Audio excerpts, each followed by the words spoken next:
Hello, রবিবারের দুপুরবেলার ভিডিওটা দিতে আমার অনেকটাই লেট হলো। আমি সেদিন চিংড়ি মাছের মালাইকারি বানিয়েছিলাম।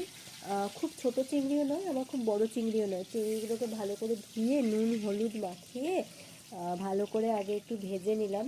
তারপর মাছগুলো তুলে একটা অন্য বাটিতে রেখে গরম তেলে দিয়ে দিয়েছি দারচিনিটাকে ভালো করে ভেজে নিয়ে তার মধ্যে আমি দিয়ে দিলাম পেঁয়াজ আদা রসুনের পেস্ট, ভুল বললাম ফার্স্টে, পেঁয়াজ আদা রসুনের পেস্ট। তার মধ্যে হলুদ গুঁড়ো, ধনে গুঁড়ো, জিরে গুঁড়ো, লঙ্কার গুঁড়ো সমস্ত দিয়ে ভালো করে নেড়ে নিচ্ছি। এরপরে আমি এটার মধ্যে দিয়েছি সর্ষে, মৌরি, কাজু বাদাম আর একটু দইয়ের একটা পেস্ট দিয়ে ভালো করে আমি ওটাকে কষিয়ে নিয়েছি। এবার কষিয়ে নেওয়ার পরে এটাকে চিংড়ি মাছগুলো দিয়ে একটু ভালো করে ভাপিয়ে নিতে হবে। তারপরে আমি ওখানে নারকেলের দুধ আর গরুর দুধ দুটোই একসঙ্গে দিয়ে ভালো করে ফুটতে দিয়ে দিলাম।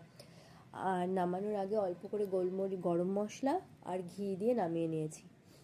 আর পাশের কড়াইয়ে আমার মাংস হচ্ছে, ততক্ষণে চিংড়ি মাছটাকেও একটু ঢাকা দিয়ে রেখে দেবো। ব্যাস, রবিবারের দুপুরের মেনু আমার রেডি।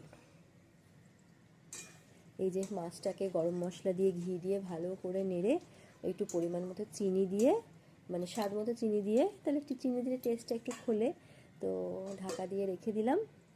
আর এই যে চিংড়ি মাছটা হয়ে গেছে, আমি ভাত বসিয়ে দিয়েছি, চিকেন হচ্ছে, এবার হয়ে গেলেই খেয়ে নেব।